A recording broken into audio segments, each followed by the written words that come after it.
తెలంగాణ కాంగ్రెస్ లో కొన్ని చోట్ల నేతల ఆధిపత్య పోరు పీసీసీకి తలనొప్పిగా మారేంటి కొత్తగా ఎన్ఎస్యూఐ పంచాయతీ వచ్చి పడింది. ఆ సమస్యలే ఏ విధంగా పరిష్కరించాలని నాయకత్వం కింద మీద పడుతుంటే ఇప్పుడు ఈ విద్యార్థి అనుబంధ సంఘాల్లో తలెత్తిన వివాదాన్ని ఎలా సాల్వ్ చేయాలన్న దానిపై హస్తం నాయకత్వం మల్లగుల్లాలు పడుతుంది. అసలేంటి ఎన్ఎస్యూఐలో వివాదం?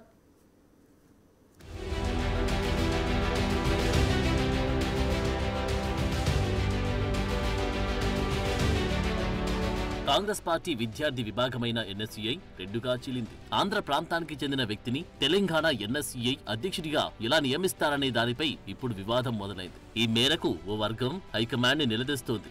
ఇటీవలే గాంధీ భవన్ లో జరిగిన సంవిధాన్ సమ్మేళనంలో ఎన్ఎస్యూఐ జాతీయ అధ్యక్షుడు వరుణ్ చౌదరి వచ్చే ముందు ఆందోళనకు దిగారు. దాంతో ఎన్ఎస్యూఐ లొల్లి గాంధీ భవన్ కు చేరింది. ఇదే ఇప్పుడు పీసీసీకి తలనొప్పిగా మారింది.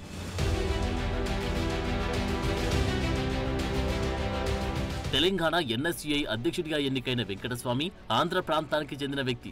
ఓ నాన్ లోకల్ పర్సన్ ని అధ్యక్షుడిగా ఎలా నియమిస్తారని మరో వర్గం అభ్యంతరం వ్యక్తం చేస్తుంది. ఈ విమర్శలకు ఎన్ఎస్యూఐ రాష్ట్ర అధ్యక్షుడిగా పగ్గాలు చేపట్టిన వెంకటస్వామి దీటుగానే కౌంటర్ ఇస్తున్నారు. తనని ఎంత అణచివేయాలని చూస్తే అంత ఎత్తుకు ఎదుగుతానని చెబుతున్నారు. తన తల్లిదండ్రులు తెలంగాణ వాళ్ళేనని, తాను పుట్టి పెరిగి చదువుకుంది హైదరాబాద్ లోనేనని, తాను లోకల్ నేనని ఆధారాలు చూపుతున్నారు. దేనికైనా రెడీ అంటూ సవాల్ విసురుతున్నారు.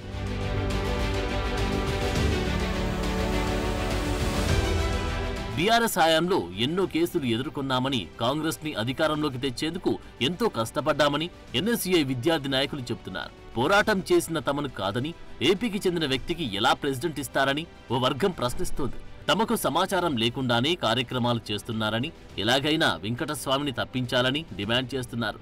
మరోవైపు తాను దళితుడిని కాబట్టి ఇలా తనపై బురద జల్లుతున్నారని ఎన్ఎస్యూఐ రాష్ట్ర అధ్యక్షుడు వెంకటస్వామి ఆవేదన వ్యక్తం చేస్తున్నారు. అయితే కాంగ్రెస్ పార్టీలో ఇప్పటికే జిల్లా స్థాయిలో నడుస్తున్న వర్గపోరు పీసీసీకి తలనొప్పిగా మారింది. ఇప్పుడు ఎన్ఎస్యూఐ వివాదం మరింత గుదిబండలా మారింది.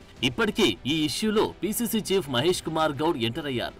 వివాదం సర్దుమణిగేలా చూడాలని కొందరు పార్టీ నేతలకు దిశానిర్దేశం చేస్తున్నారు. అయితే వెంకటస్వామిని మార్చాల్సిందేనని కొందరు విద్యార్థి నాయకులు పట్టుబడుతూ ఉండడంతో ఇప్పట్లో ఈ రచ్చ చల్లారే అవకాశం కనిపించడం లేదు.